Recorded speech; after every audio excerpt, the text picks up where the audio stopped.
और पत्थर की कहानी मैं आपको सुनाता हूँ।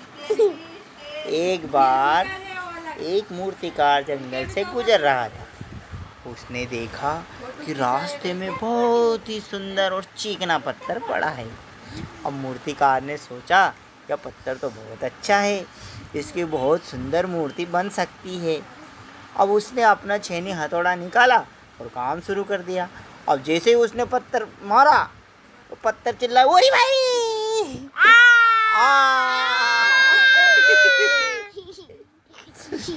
ये क्या हो रहा है?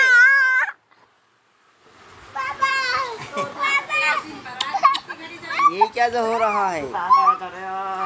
अब मूर्तिकार रुक गया और दया भाव से आगे बढ़ गया। अब थोड़ा आगे बढ़ा, उसे एक और पत्थर मिला जो थोड़ा खुरदरा था। अब मूर्तिकार ने उस पर काम करना शुरू कर दिया।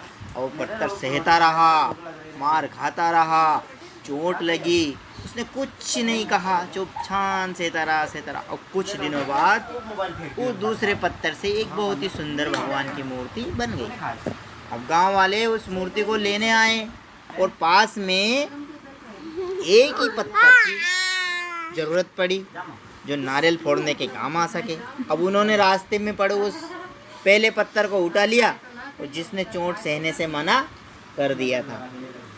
अब स्थिति यह थी कि एक पत्थर की लोग पूजा कर रहे थे और दूसरा पत्थर नारियल की चोट खा रहा था। अब इस कहानी से ये सीख हमें मिलती है कि जो इंसान मार खा खा के रहता है उसकी पूजा होती है।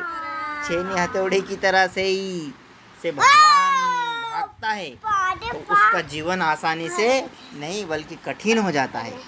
अब लेकिन जो मेहनत और संघर्ष की चोट को सह लेता है वही भविष्य में निकल कर एक मूर्ति की तरह पूजनीय बनता है। मम्मी कपड़ा दे।